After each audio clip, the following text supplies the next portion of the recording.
Chile TV y Radio Universidad de Chile presentan Tiempos que Muerden. Cada semana, la periodista Farideh Serán dialoga con destacados invitados para analizar juntos estos tiempos complejos, tiempos que nos interpelan, nos desafían y nos golpean a veces por su ferocidad. Aquí empieza Tiempos que Muerden con Farideh Serán.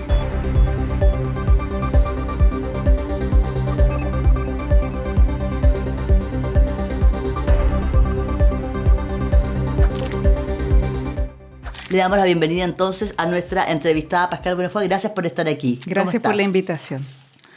Bueno, me imagino que estás conmocionada. Partamos. Ayer fue despedido el equipo directivo del Plan Nacional de Búsqueda. En el marco del nuevo gobierno, ¿no? Se despidió al equipo, al corazón del Plan Nacional de Búsqueda. Paralelamente, el ministro de Vivienda, ministro Poduje, anuncia que se revertirá la expropiación de Colonia Dignidad, que estaba planteado como un sitio de memoria y donde además Chile tenía compromisos internacionales con Alemania, aun cuando luego se ha dicho de que Chile va a honrar sus compromisos, ha dicho el gobierno, pero claramente estamos empezando mal en esa materia, ¿no?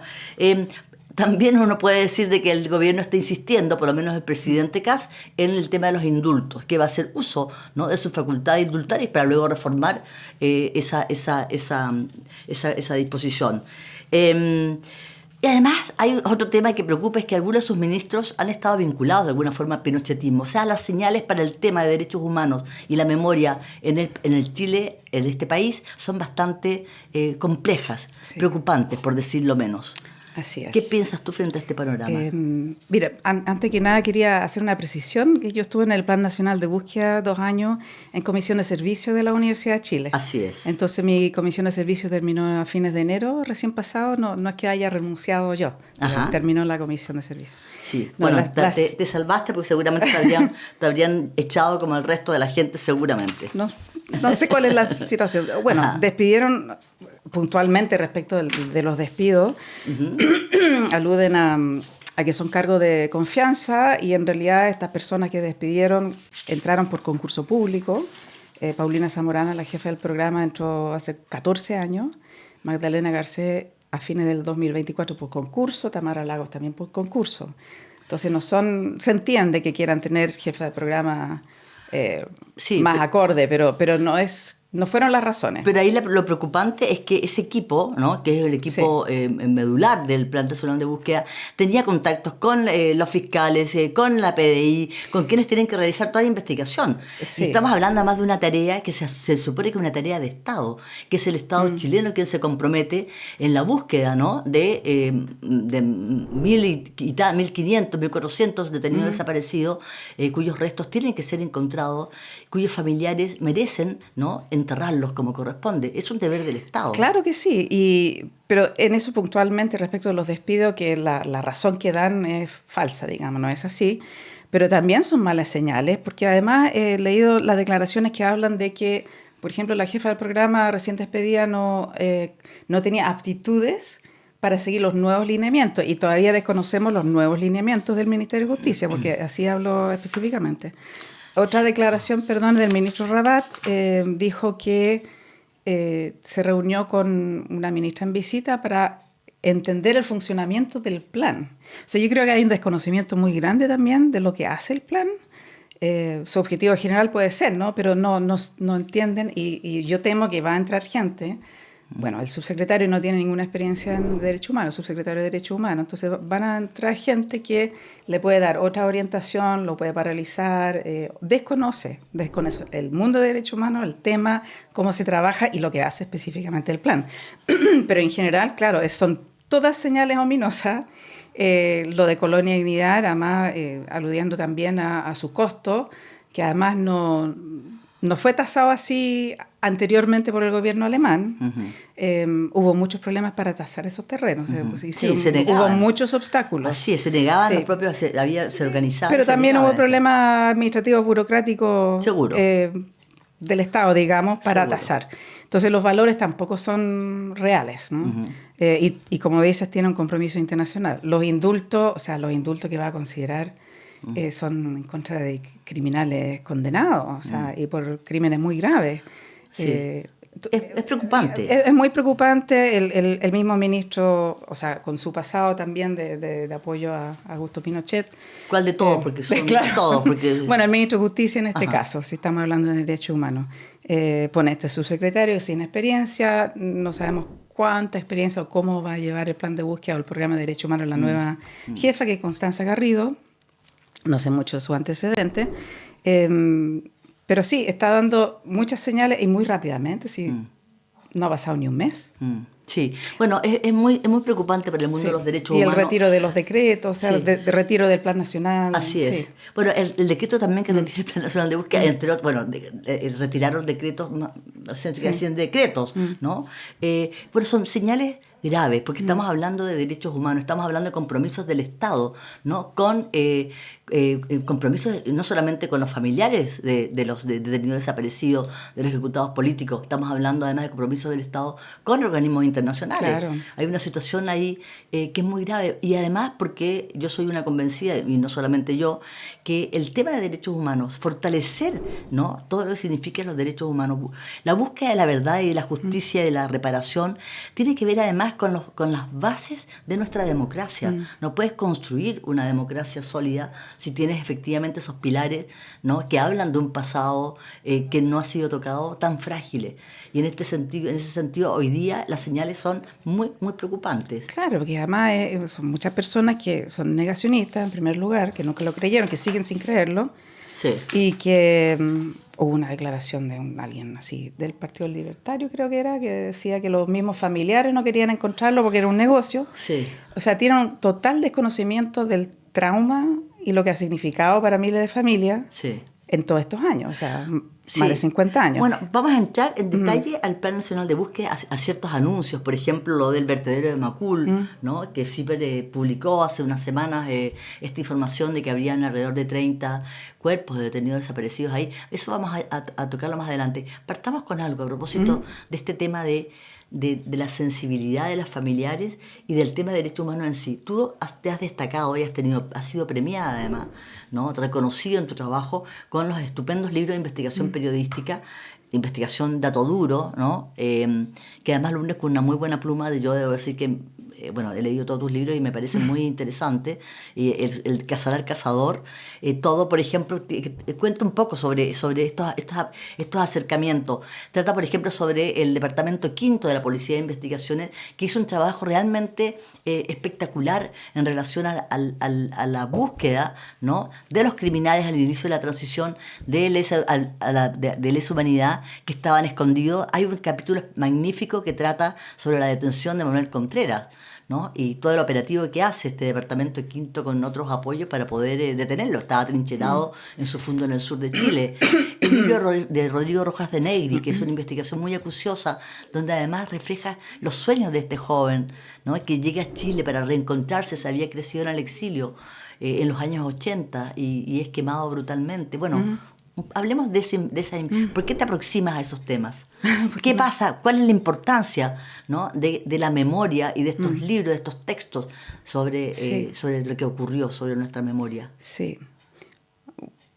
A ver, ¿por qué la importancia? Porque es parte de la historia y a mí siempre me gusta destacar que son hechos históricos y no son interpretaciones, como a veces la derecha dice que son subjetividad, interpretaciones. Son hechos históricos de los cuales mucho se sabe, pero elegí ciertos temas también porque retratan épocas, retratan procesos. Por ejemplo, el Cazador retrata la transición a través de la PDI y lo que estaba haciendo en las investigaciones de derechos humanos. Un Rodrigo tremendo Rojas. trabajo, ¿no? Sí. Un tremendo trabajo. Y además desconocido, porque la Brigada de Derechos Humanos de la PDI, todo lo que hizo después se conoce después del año 2000, pero no los orígenes, que además fue toda la transición, con toda su dificultad. Entonces también es un retrato de una época que a mí lo que me gusta hacer. Por ejemplo, Rodrigo Rojas retrata la vida en el exilio y en Estados Unidos, que es mucho menos conocido también, y de jóvenes, o sea, de la segunda generación, porque no fueron ellos los exiliados. Entonces, yo creo que es importante dejar esto por escrito, un registro, más allá de testimonios. Y el de terrorismo de estadio, que es sobre el Estadio Nacional, que también lo enfoqué desde el punto de vista del complejo militar que funcionaba ahí, como campo militar de detención. además identificando quiénes operaron ahí, cómo operaron, cómo se tomaban las decisiones, o sea, cómo funcionaba en su globalidad, y no meros testimonios, porque testimonios hay muchos. Pero a mí me interesaba también, especialmente en el Estadio Nacional, que la gente piensa que fue muy facilito porque duró 2 meses, pero fueron 2 meses muy brutales. Y además fue el germen de la DINA, fue el germen del aparato represor. Y además pasaron miles de personas, y hay que recordar que en el 73, ¿cuál era la población de Chile? Eran como 11 millones de personas. Entonces, cuando estamos hablando de, no sé, más de 1.000 desaparecidos o decenas de miles de torturados en una proporción tan pequeña de población, el impacto es tremendo. Es tremendo, y eso ramifica a miles de familias y por generaciones, o sea, es transgeneracional también. Y me encuentro con jóvenes, o sea, por ejemplo, estudiantes en la Chile que tenían abuelos, tíos abuelos, ya están como tercera generación removidos, con estas historias que están recién empezando a comprender y a conocer. Sí. Entonces, a mí, yo creo que la importancia es dejar un registro escrito. A mí me gusta lo escrito, para siempre, digamos. Bueno, además es interesante porque tú eres una periodista de datos, el dato duro es lo que te interesa, ¿no? Más que y creo que eso también... No, yo uso mucho testimonio. Hay una investigación, sí, y hay una investigación bastante, yo diría, seria, compleja en cada uno de tus libros. Pero no me estás hablando del último libro, Chuquicamata, que tiene que ver con tu vida, ¿no? ¿Por qué? En parte, pero... Chuquicamata, que sale en el contexto de la conmemoración de los 53 años de la nacionalización del cobre. ¿Por qué ese libro ¿por qué lo hiciste y por qué fue importante para ti? Es importante para ti. Bueno, ese libro, hace mucho tiempo quería salirme del tema de derechos humanos, pero es casi imposible. Pero el tema de la nacionalización de los recursos naturales es un tema que siempre me ha interesado, más allá de lo que yo sé que tú apuntas a algo más personal, familiar. Pero algo me interesó, o sea, lo trabajé en mi pregrado, en mi posgrado, en mi magíster, tenía que ver con eso, en Derecho Internacional. Entonces, un tema, tengo como estos dos mundos, ¿no? Derecho humano y lo internacional, me gusta. Y la nacionalización del cobre lo encontré un tema fascinante porque era uno de los grandes hitos del gobierno de la Unidad Popular que no se revirtió, y una de las pocas cosas que sobreviven y que fue clave para este país.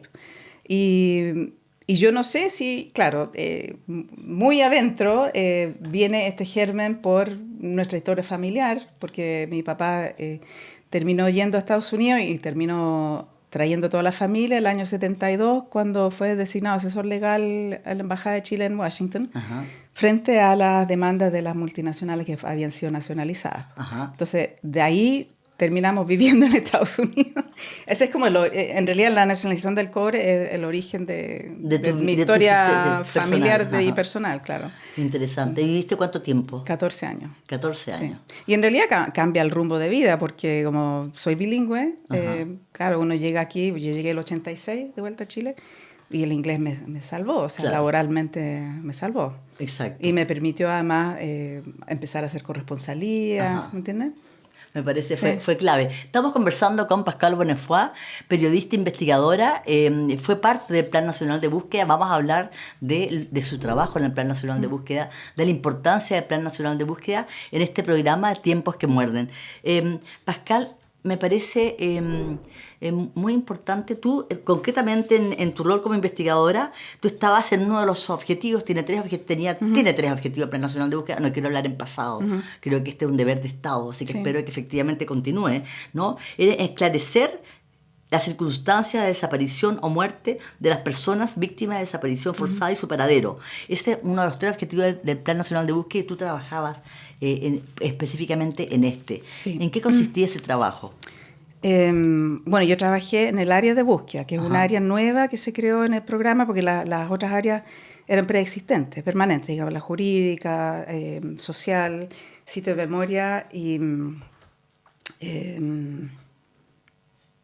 bueno, se me va. Pero el área de búsqueda se creó con el plan de búsqueda. Y era un equipo, o sea, claro, como dice su nombre... Porque todas las áreas... y archivo, obviamente. El archivo era muy importante. De donde sacaron a la jefa recién. Todas las áreas se complementan y se coordinan y alimentan el mismo objetivo. Pero el área de búsqueda también es donde más se hacían las investigaciones de casos, se recibían o revisaban también donde puede haber sitio de inhumación, que recibían denuncias nuevas. O sea, ahí es donde se hace más la investigación concreta de búsqueda de destino final. Y se hacen análisis y se hicieron 1000 cosas de las cuales nunca se informó, la verdad. Que es lamentable, voy a sí. decir como periodista, lamentable que una cosa tan importante no haya sido informada oportunamente en las distintas ocasiones. No completamente, porque ¿sabes qué? Es que es fundamental el foco de la opinión pública y saber efectivamente que este Plan Nacional de Búsqueda estaba haciendo tal o cual cosa. Porque eso además marca la importancia, ¿no? Sí. Y hoy día la opinión pública podría estar mucho más alarmada de lo que significa que no continúe, por ejemplo, este Plan Nacional de Búsqueda. Claro. Porque no continúe esta área que es fundamental, que es la búsqueda de los cuerpos. Claro, pero también con la área jurídica se complementa, pero hace su rol jurídico. Archivo hace su rol de archivo, ¿no? Pero quienes están yendo a sitios, quienes están investigando casos, o las denuncias que llegan, porque hay muchas nuevas denuncias, era el área de búsqueda, y en su mejor tiempo tenía 10 integrantes. O sea, ahora con la salida de Magdalena creo que son 5, porque 2 salimos en el verano porque se nos acabó la comisión de servicio. Un colega que era arqueólogo no fue reemplazado, y hay muy poca gente ahí. Y una cosa que es clave, o sea, el Estado no puede no dejar de buscar. Y siempre los recursos fueron limitados, o sea, en términos, no puedes tener ni siquiera 10 personas abarcando todo el universo. Ahora, el programa en su conjunto trabaja, y además hay oficinas en regiones, o sea, todo no es que sea este equipo, ¿no?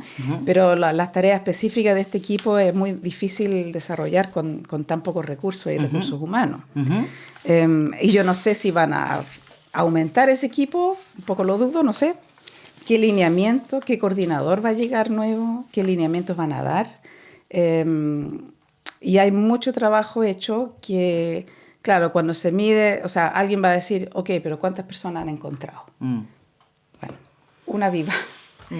Una, bueno, excepcionalmente. Vamos a hablar del caso de Bernarda Vera, pero que es la persona... No es, claro, pero ese no es todo lo que hacía el plan de búsqueda también. Es correcto, pero lo que me interesa es concretamente el trabajo tuyo. Estas líneas de investigación, ¿en qué consistían? ¿Qué fue? ¿Cómo te metes en eso? ¿Qué cosas vas descubriendo? Tú investigaste lo de Bernarda Vera, que es un ejemplo muy concreto, ¿no? Y perdón, y quiero hacer un paréntesis. Tú has dicho, y creo que es bueno recalcarlo, de que las denuncias continúan. O sea, esto no es un tema cerrado. La gente sigue denunciando la desaparición de sus seres queridos 53 años después, 54 años después. Eso es impactante. Personas que nunca habían reportado eso. Y que no lo hacían por miedo, ¿no? Sobre todo en regiones. Claro. Mucha gente por miedo a represalia o desconocimiento también. También desconocimiento. ¿Ah? O sea, por ejemplo, un caso que llegó casualmente y la chica, porque era la nieta, no sabía que se podía hacer una denuncia por una víctima no calificada. Ajá. Y llegan muchas denuncias de víctimas o que no fueron calificadas por las comisiones de verdad en su momento, que quieren o tienen su causa sobreseída, quieren que se investigue, quieren que se sepa algo, y personas que nunca han sido reportadas antes. Y también llegan denuncias, por ejemplo, de posibles sitios de inhumación, muchas pistas de eso, y se investigan. Entonces no es solamente, como dijo el ministro Rabat, que bueno, esto está alojado todo en el Poder Judicial, porque ellos son los que llevan las causas. Ellos no llevan esas causas. Eventualmente se judicializa, si hay que ir a excavar o hay que hacer una diligencia. Se hace a través del tribunal. Pero mucha de la investigación previa para determinar si esto es así, si cuáles son las condiciones, si esta víctima no calificada o no reportada antes, que digo, son decenas y decenas que han llegado, realmente fueron víctimas de desaparición forzada, ¿no? Claro. Entonces, la nómina oficial, digamos, de detenidos desaparecidos, que son 1.469, 377 de ellos son ejecutados, confirmados, ejecutados, pero sin entrega de resto. Esa lista va a subir, inevitablemente. Porque además están revisando los casos de víctimas no calificadas. Claro. Y según el criterio de la comisión o incluso del abogado o abogada que llevaba ese caso individual, hay casos que son evidentemente víctimas. O sea, estamos hablando de un capítulo que no está cerrado porque los familiares además siguen denunciando, se siguen acercando a estas instancias 50 y tantos años después, y donde efectivamente el Estado, insisto, por eso tiene el deber, tiene la obligación de buscar, de encontrarlos, ¿no? Y de seguir todos los procesos que corresponde en una democracia frente a temas de violación de derechos humanos o crímenes de lesa humanidad. Por ejemplo, que el caso de Bernarda Vera, lo digo y creo que hay que abordarlo, porque es un caso de una que estaba consignada como detenida desaparecida, y luego se descubre, ¿no?, que estaba viva y que estaba en Argentina. Yo me imagino lo que debe haber pasado a esa mujer que sufrió un fusilamiento. No fue. ¿Qué, tú investigaste eso? Sí, empecé en marzo del 2024. Sería importante que habláramos de eso, porque de alguna manera también se señala que esto demuestra que no había tales, que muchos de los desaparecidos no son tales, y creo que efectivamente no es así, ¿no? Que estos son casos excepcionales, producto del terror, me imagino. Bueno, el caso de ella además fue ella terminó clasificada como detenida desaparecida, porque los padres, basándose en lo que alguien le había dicho, denunciaron su caso ante la Comisión Rettig, y con testimonios medios infundados. Por eso las comisiones de verdad, los criterios son tan diferentes, porque algunos fueron calificados por contexto, por testimonios que no se pudieron comprobar, y otras personas que son evidentemente víctimas no lo fueron por falta de antecedentes, a pesar de que reunían todos los criterios de contexto e incluso de algunos testimonios. Pero entonces ella, claro, los papás presentaron su caso y fue calificada como tal, pero ella salió del país a fines del 73. Lo que pasa es que como nunca más dio señales de vida, digamos, a su familia, a su hija, a nadie, a sus ex compañeros en el MIR, todo el mundo, incluso el pequeño grupo de sus compañeros que sabían que se había ido al país, supusieron que había muerto en Argentina, por ejemplo. O supusieron que estaba desaparecida, porque el informe Rettig lo estableció así también. Pero claro, con testimonios medios infundados. Entonces, ella no sufrió un fusilamiento, pero sí salió con un grupo de personas luego de en realidad ser buscada activamente, con nombre y apellido, digamos, por los militares, porque la iban a someter a un consejo de guerra, porque ya estaba en el hablando del sur de Chile, además, sí, en el sur de Chile, en el TUM y Panguipulli, sí. Y ella fue enjuiciada en ausencia, pero no condenada, pero sabía que todos los demás fueron fusilados. O sea, ella evidentemente tenía un problema de persecución. Claro, y había militares directamente buscándola a ella y al grupo con quien andaba en las montañas. Vamos a hacer una breve pausa para que sigas contando tu historia de Bernarda Vera, que sin duda es una víctima, ¿no? Y qué bueno que está viva, que sin duda es una víctima, y que tú en tu investigación descubriste, ¿no? Develaste, y eso es muy interesante. Estamos aquí en Tiempos que Muerden, conversando con Pascal Bonnefoy. Una breve pausa y regresamos. Estamos en Tiempos que Muerden, conversando con la periodista e investigadora Pascal Bonnefoy, autora de libros claves como Rodrigo Rojas de Negri, como Cazar al Cazador, Chuquicamata 1970-1973, quien era investigadora en el Plan Nacional de Búsqueda, ¿no? Y bueno, estaba en comisión de servicio por la Universidad de Chile, alcanzó a salir antes que se empezara a desmantelar de parte del nuevo gobierno este Plan Nacional de Búsqueda, descabezando toda su directiva. Lo digo con preocupación, porque estamos hablando de un tema muy importante, y que es un tema que es una política que debería ser una política del Estado y no de un partido, de un gobierno de turno. Pascal Bonnefoy, tú en tu rol de investigadora dentro del Plan Nacional de Búsqueda, descubriste que Bernarda Vera, una detenida desaparecida, consignada como detenida desaparecida, estaba viva, y lo dieron a conocer. Me parece realmente un gesto muy importante, porque la verdad ante todo, ¿no? Aun cuando ciertos sectores dijeron de que esto demostraba que todo era un tongo. Al revés, era un caso excepcional, pero era importante encontrarlo, ¿no? Sí. ¿Qué significó eso? Muchas cosas. Fue muy terrible, pero como investigadora también muy emocionante. Claro. Pero, o sea, es parte de la misión, ¿no? O sea, dar con el destino final de las víctimas de desaparición forzada, y su destino era la sobrevivencia. Ella sobrevivió, estaba viva. Sí. Y es un caso muy excepcional, no hay otros. Ajá. O sea, no hay indicios de otras personas. Ujú. Fue difícil en el sentido de que siempre, después cuando estaba más confirmado y después tuvimos que informar a la hija y Eso a es otro miembro de la terrible. familia, Yo que fue muy siempre pensé terrible, muy terrible de terrible. la hija. Ahí yo me cuestioné si en realidad habría sido mejor dejar las cosas tal cual, Mm. porque es agregar Un otro drama. tipo de sufrimiento al sufrimiento que ya habían tenido. Sí, Pero en el fondo todos quieren la verdad. sí. Aunque se Obvio. sientan dolidos, traicionados, incluso algunas amistades que son cercanos. Sus papás murieron pensando que su hija estaba desaparecida y eso podría haber sido evitado también. Entonces hay muchas emociones revueltas ahí.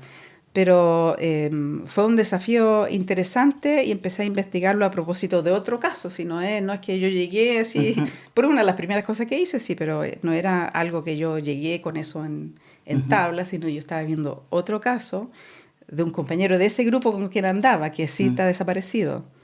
Y de ahí, buscando más testigos, dije, bueno, ¿qué ha pasado con el resto del grupo? Claro. Porque hay un sobreviviente. Y cuando llegué a Bernarda, alguien me dijo, no, ella no murió, digamos, ella salió hacia Argentina. Y después hice todo el recorrido buscando testigos, o sea, personas que estuvieron con ella en la guerrilla en Tucumán, en Argentina y en Suecia.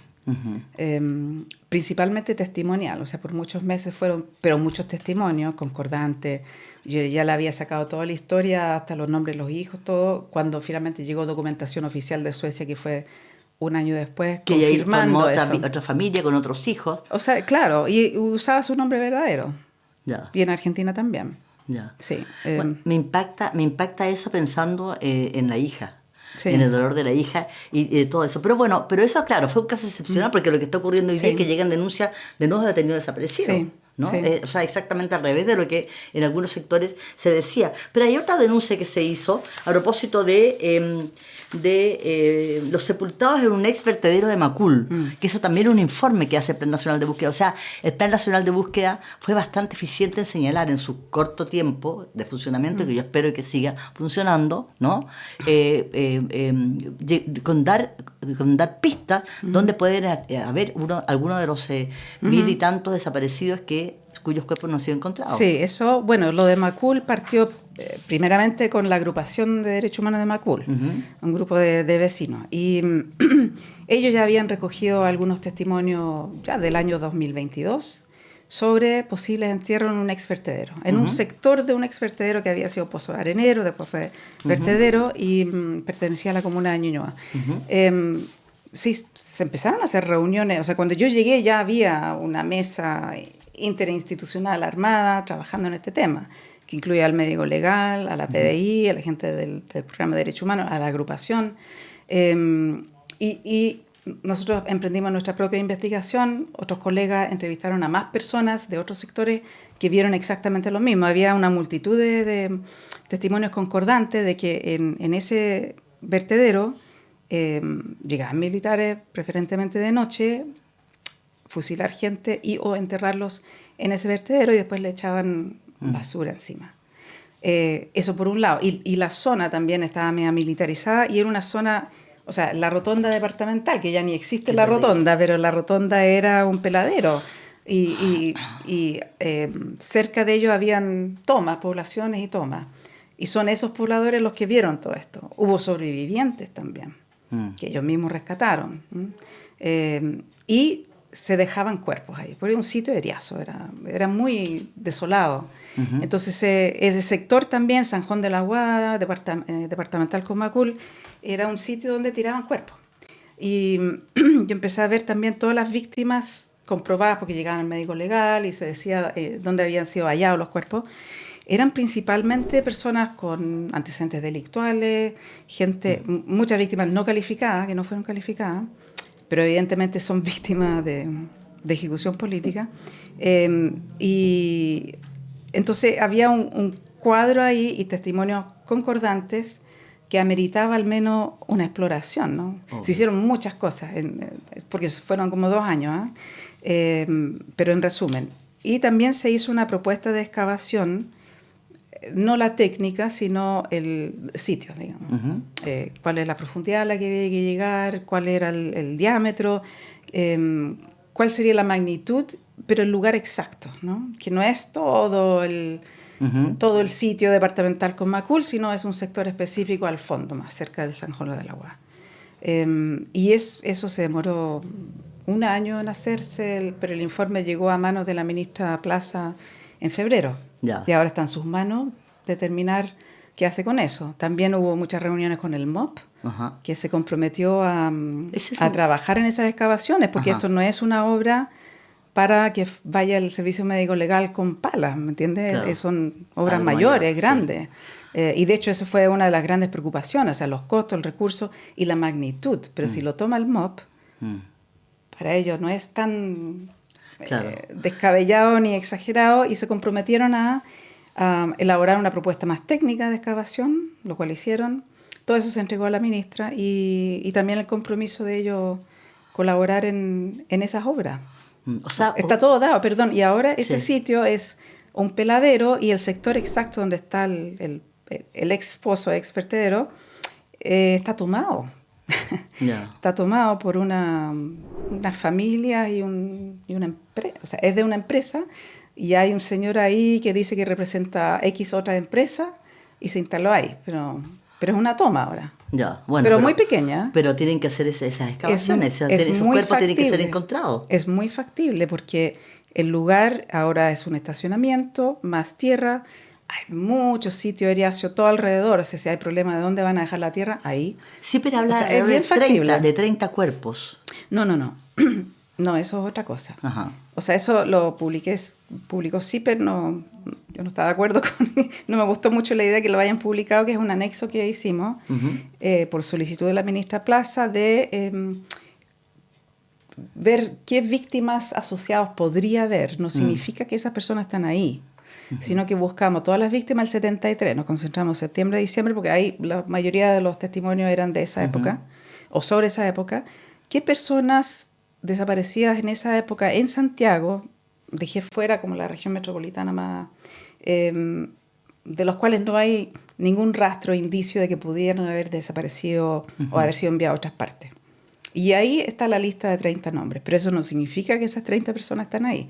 Simplemente son personas de las cuales no se sabe absolutamente nada, o sea, se perdió su rastro. Correcto. De hecho, llevé investigaciones de casos de denuncias nuevas que llegaron, que me fueron asignadas, de personas que realmente desaparecieron sin dejar rastro. Uno de ellos en Santiago, de hecho, que podría ser también una de esas víctimas, ¿no? Lo vieron en el Estadio Nacional, pero no ha podido ser confirmado, y cero rastro. Correcto. Ahora, de esas investigaciones que tú hiciste, hablamos recién de Bernarda Vera, está este descubrimiento, ¿no? En Macul, de esta quebrada, de este vertedero. ¿Qué otros casos así importantes o que te impactaron tuviste que investigar en este periodo? Ya. Bueno, en el área de búsqueda además había otros colegas también, que son arqueólogos, antropólogos, que además ellos se dedicaban más a los sitios. Ajá. O sea, había distintos tipos de investigaciones, más sobre sitios de inhumación y sobre casos particulares. Voy a hacer un paréntesis. Yo estuve también, a propósito de esta entrevista, estuve investigando y me metí en Archivos Chile. Y vi una serie de reportajes tuyos muy interesantes que son muy brutales, de determinados sitios, ¿no? De determinados momentos, de cómo eran fusilados y tirados al río, de cuerpos encontrados, o sea, una serie de las huellas de los crímenes del mismo 11 de septiembre. Sí. Hay una suerte de cartografía del horror en esos reportajes, Sí. donde también está John Dinges. Sí. Tú hiciste trabajo con John Sí, Dinges, sí. también el famoso, también periodista de investigación estadounidense. Esos reportajes de alguna manera también son una cartografía para poder pensar. Cuéntame. Bueno, de eso. efectivamente, Archivos Chile, esas investigaciones, que eran muchos reportajes, pero se basan en los registros de la morgue, principalmente, junto con registros del registro civil y el cementerio general. Y eso también lo usé en el plan de búsqueda. Bueno, es que hice me un trabajo imagino, sí. más o menos importante ahí. Sí. Eso me dediqué como los últimos meses, de hecho, sobre los NN del médico legal del 73. Ajá. ¿Ya? Pero otros casos, o sea, por ejemplo, uno que me impactó, que fue el primero que investigué, que fue el que me llevó a Bernarda Vera también, descubrir que la versión oficial sobre su lugar y fecha de desaparición no tenía nada que ver con la realidad. Y de hecho, hay dos distintas versiones que recogen las dos comisiones de verdad y ninguna es certera. De un personaje. De una persona, sí. Ajá. Y él desapareció en otra fecha, en otro lugar. Y hay personas que estuvieron con él hasta esos momentos. Entonces, eso me impactó por el hecho, primero, de que no hay rastro de él. Y segundo, que tan equivocados a veces los relatos. Y no se cuestiona su desaparición, él desapareció efectivamente.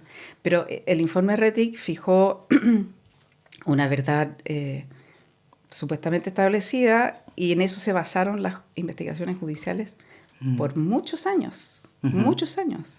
Ahora esa investigación del año 2020 o un poquito antes tal vez está enfocado al sitio y fecha correcta, sí. digamos. Ahora, pienso a propósito de esa cartografía del horror que está en Archivos Chile, ¿no? que es muy brutal, y en todo esto que tú has estado investigando, es realmente, lo que ocurrió realmente es dantesco en términos de, sobre todo, los primeros meses sobre todo.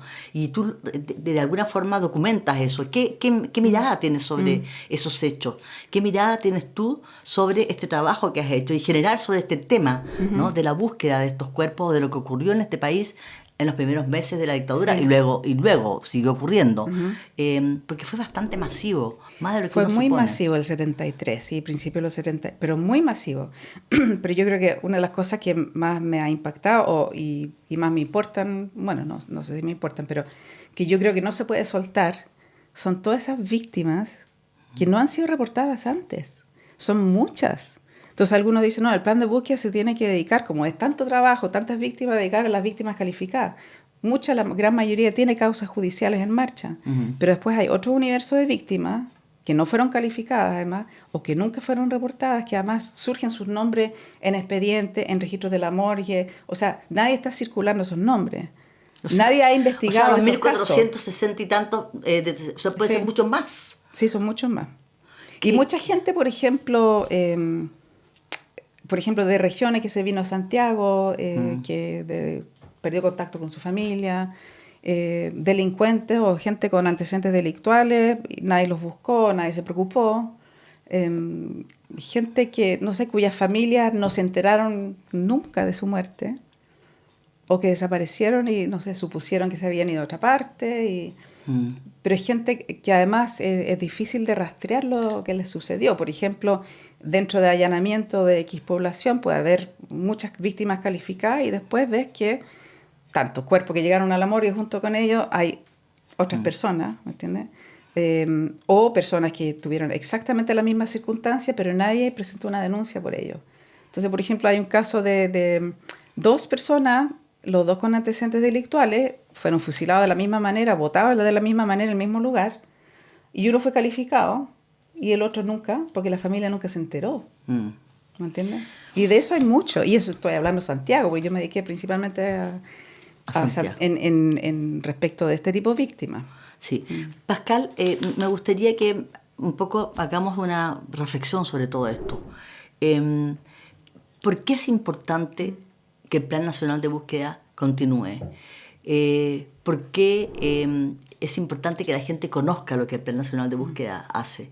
¿Qué pasa con un país como el nuestro, con una historia como la nuestra y iniciativas como esta? O como, por ejemplo, lo de Colonia Dignidad, que fue algo realmente impactante y que se quiera revertir, ¿no? Ese espacio, ese lugar como un sitio de memoria, donde también se sabe que aún no se ha encontrado todos los cuerpos y todo lo que ocurrió ahí, no solamente en relación a los niños y a la pedofilia y al horror que sufrió esa niñez de parte de Schaeffer, sino luego del golpe como un sitio de detención, de exterminio y de experimentación, ¿no? De torturas, etcétera.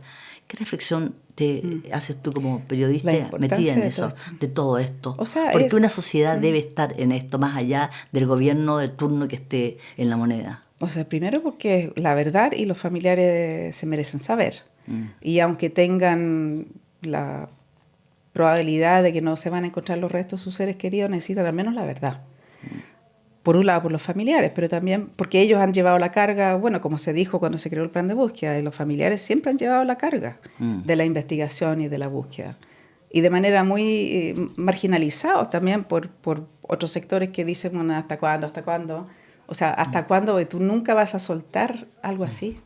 O sea, tiene un familiar desaparecido, no es algo que diga, bueno, ya hasta tal año puedo buscar y después ya no vale. No, es imposible. Entonces ellos necesitan la verdad y ojalá justicia, a pesar de que biológicamente ya está difícil. Pero también la sociedad necesita conocer la magnitud y lo que se hizo acá. Y cómo se castigó a un gran... Y vuelvo al tema de la proporción, las proporciones de la población. Tiene que saber la verdad histórica de lo que sucedió. Y quiénes son los responsables y cómo sucedieron las cosas también. Es un hecho histórico, que no puede así, no, ya no se habla de eso. Sí. Es imposible. Ahora, a mí me llama la atención, el Plan Nacional de Búsqueda se pone en marcha y se anuncia en el marco de los 50 años del golpe. Yo recuerdo haber estado en ese minuto en La Moneda, en una carpa, era una mañana muy helada, el discurso del presidente, ¿no?, donde anuncia este Plan Nacional de Búsqueda, y uno entonces se preguntaba, bueno, se aplaudía la iniciativa, pero se preguntaba, ¿pero cómo en los 50 años no se hicieron iniciativas como esta? O sea, ¿cómo el Estado dejó de buscarlos? No dejó de buscar, nunca buscó. Nunca buscó. ¿Cómo es posible? Así es, o sea, la comisión Herretic era para establecer una verdad que ahora debe ser aumentada, revisada, corregida también, porque ha habido muchas investigaciones judiciales a partir de eso. Pero eso no está abierto en el informe Herretic. ¿Cómo? No, digo que esos casos... Sí, los nuevos casos. Los casos de víctimas calificadas, o sea, llevan décadas de investigaciones judiciales posteriores, hay mucha más información sobre ello. Pero el Estado nunca se ha hecho cargo, o sea, como decían, o sea, el Estado los desapareció, el Estado los tiene que buscar, ¿no? Pero yo no sé, a mí yo temo de que va a quedar en nada, que no sé si se va a reorientar la búsqueda a hacer algo meramente administrativo, de análisis de documentos y no de real búsqueda. Pero bueno, hay ministros en visita que también, bueno, son parte esencial también Claro, porque ustedes trabajaban también con el Poder Judicial, sí, ¿no? Con las fiscalías también. Claro, porque las causas judiciales son penales, entonces ellos buscan responsabilidades penales, no necesariamente el destino final. Algunos ministros van más allá, pero también manejan muchas causas. Entonces, siempre se trabaja en colaboración, porque las diligencias, muchas de ellas las ordenan los tribunales, no todos. O sea, hay diligencias judiciales y extrajudiciales también. Investigaciones, recogida de testimonio, esas cosas las hacemos sin orden judicial, o hacíamos. Pero ellos son parte importante que no va a desaparecer con el plan de búsqueda. Van a seguir haciendo las diligencias. Y tienen que alimentarse también de nueva información que vaya llegando. Por eso es importante el plan de búsqueda, que va alimentando también a la justicia. Ahora, ¿no crees tú que todos estos discursos negacionistas que precedieron o que estuvieron muy vigentes durante toda la campaña electoral de parte de un sector, ¿no? Discursos negacionistas, que uno puede decir que ahí los medios de comunicación tuvieron un rol bastante complejo, porque no los interpelaron, no fueron interpelados como corresponde, asumiendo que un periodista tiene un deber de veracidad, pero además un compromiso con la democracia y con la defensa de los derechos humanos, ¿no? Que es la base de cualquier trabajo, sobre todo cuando se trabaja con la información. ¿No crees tú que todo este clima que se crea previo del negacionismo, luego este intento efectivamente de los indultos, de tratar a los criminales de lesa humanidad, darle la posibilidad efectivamente que no cumplan la condena como corresponde, de acuerdo además con los compromisos internacionales del Estado chileno? ¿Son un clima propicio para que esto quede en la nada? Porque finalmente obedece a una ideología que representa al gobierno actual. Es terrible.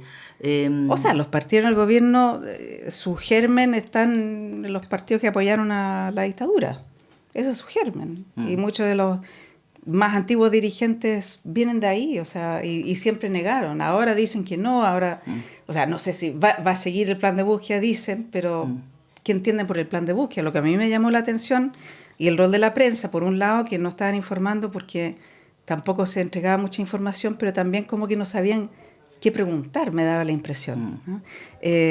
Pero durante la campaña electoral se hablaba mucho de los huesos, las cajas ahí acumulando polvo en el servicio médico legal. Así describía la derecha el plan de búsqueda o el drama de los detenidos desaparecidos. Cajas sin examinar. Que es falso, que es además. falso, claro, que es falso, porque esas cajas sí han sido analizadas.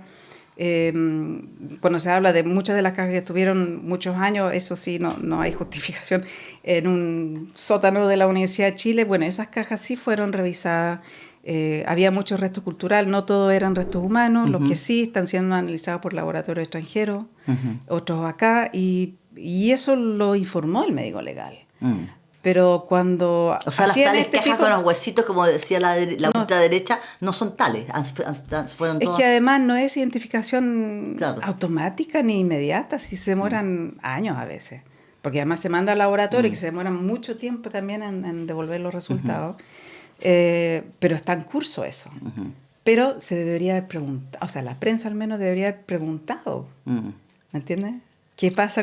¿A qué caja te refieres? Y no solamente transmitir ese enojo de que hay cajas ahí con hueso y ellos no quieren identificarlo porque esto es un negocio, porque ese ha sido el discurso. Bueno, el tema de la prensa y el rol de la prensa frente a estos discursos negacionistas o el tema de derechos humanos, esta omisión, esta ausencia de interpelación da para un programa especial que vamos a hacer en algún minuto, Pascal Bonnefoy, para hablar sobre el periodismo y la defensa de la democracia y los derechos humanos. Creo que es un gran tema a propósito de la formación de los periodistas, de nuestros colegas.